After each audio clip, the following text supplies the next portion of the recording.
Il s'est débattu avec ses problèmes pendant des années, traumatisé par la mort de sa mère et par son enfance passée au sein de la famille royale. Le prince Harry a subi, pendant de nombreuses années, une santé mentale fragile.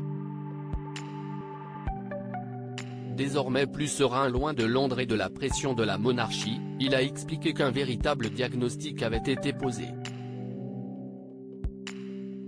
Alors qu'il fête ce vendredi son 39e anniversaire, le prince Harry est un homme apaisé, loin des embrouilles avec la famille royale, loin des rumeurs de tension avec sa femme Meghan Markle. Il profite ces derniers jours, en toute sérénité, des Invictus Games à Düsseldorf.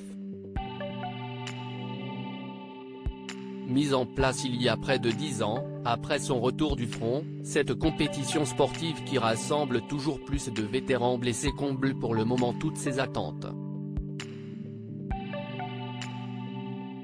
Mais le fils de Charles III a vécu des moments bien plus difficiles, comme il l'avait confié dans ses mémoires, Spare, où le suppléant en français, le prince Harry a longtemps lutté contre des problèmes psychologiques, traumatisé par son enfance sous le feu des caméras, puis la mort de sa mère, Lady Diana.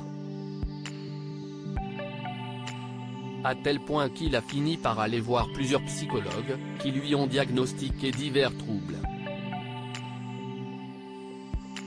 En effet, selon ses propres confidences, il souffrirait d'une dépression depuis la mort de sa mère, une maladie grave contre laquelle il a beaucoup lutté.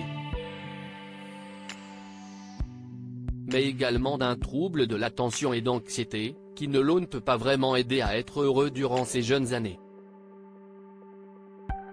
Surtout que son passage au front, en Afghanistan, à la fin des années 2000, n'a rien arrangé car le prince Harry souffrirait désormais d'un syndrome post-traumatique, probablement déjà survenu après la mort violente de sa mère en 1997. Un homme désormais apaisé des troubles et une maladie psychologique qu'il a tenté de cacher, tout en les soignant, lorsqu'il faisait encore partie des membres seniors de la famille royale. Mais si est sa rencontre avec sa femme Meghan Markle qui a tout changé, celle-ci le comprend tout de suite parfaitement et l'aide à remonter la pente, mais si est alors qu'elle-même souffre de dépression post-partum qu'il prend la plus grande décision de sa vie.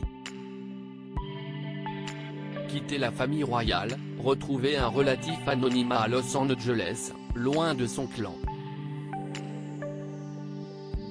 Un grand changement qui semble lui avoir fait du bien et qui lui a permis de soigner, enfin, toute la colère qu'il avait au fond de lui.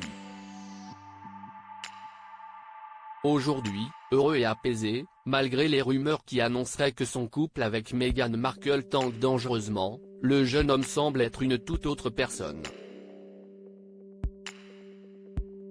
Et on lui souhaite de continuer sur cette lancée.